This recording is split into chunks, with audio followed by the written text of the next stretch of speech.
Friends, இப்போ நம்ம அரைக்கீரை பொரியல் பண்ணிக்கலாம். நான் க்ளீன் பண்ணி கட் பண்ணி வச்சுருக்கேன். 3 தடவை கழுவிருக்கேன்.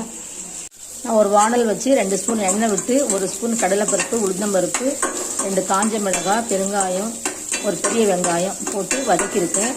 இப்போ இது வதங்கின உடனே நம்ம கீரையை அள்ளி வச்சுக்கலாம். இப்போ வெங்காயம் வதங்கிடுச்சு. இப்போ கீரையை அள்ளி வச்சுக்கலாம்.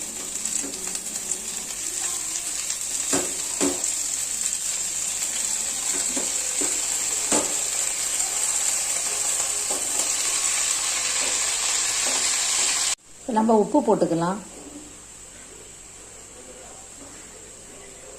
உப்பு கம்மியாக போடுங்க. நான் ஒரு 5-6 பூண்டு பல் இடித்து போட்டிருக்கேன், சொல்ல மறந்துட்டேன். இப்போ நம்ம தேங்காய் போட்டுக்கலாம். ஹெல்த்தியான அரைக்கீரை பொரியல் ரெடி ஆயிடுச்சு. இப்போ நம்ம எடுத்துக்கலாம்.